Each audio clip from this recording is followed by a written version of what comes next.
وایم افرین شه طالبانو داسې کوم کارونه وکړل چې په تیرو 20 کلونو کې نه وو شوي. د پاسپورت ریاست کې څه کړي دي؟ د ویډیو تر پایه پاتې شئ او زموږ یوټیوب چینل هم در سره د لا ډېرو ویډیوګانو لپاره سبسکرایب کړئ. د پاسپورت ریاست چارواکي وایي چې په تیرو 100 ورځو کې هغه 40 کمیشنکاران نیولي دي چې د پاسپورت اخیستو په بدل کې له خلکو پیسې اخیستې. یا د چارواکو ویلي دي چې لا هم په دې ریاست کې ځینې ستونزې شته او د حل لپاره یې جدي هڅې روانې دي. د پاسپورت ریاست د کار تر پیلېدو وروسته په ورځني ډول په زرګونه خلک دې ریاست ته ورځي او د پاسپورت غوښتنه کوي. خو چارواکي وایي چې اوس مهال یوازې هغه کسانو ته پاسپورټونه ورکوي چې له وړاندې ثبت نام کړی وي.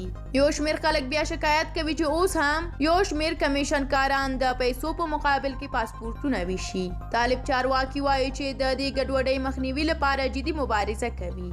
د پاسپورت ریاست سرپرست مولوي علم ګل حقانی ویلي دي چې د پاسپورټونو ویش وروسته یې تر اوسه 308 میلیونه افغانۍ عواید راټول کړي دي او شاوخوا 80,000 پاسپورټونه یې ویشلي دي.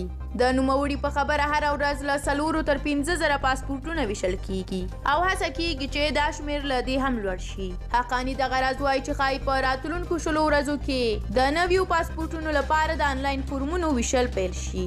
نوموړي زیاته کړه چې د خلکو په مرسته یې په وروستیو 100 ورځو کې 40 کمیشنکاران چې له خلکو یې د پاسپورت په بدل کې پیسې اخیستې لاس په لاس نیولي دي او د نورو د نیولو هڅې هم روانې دي.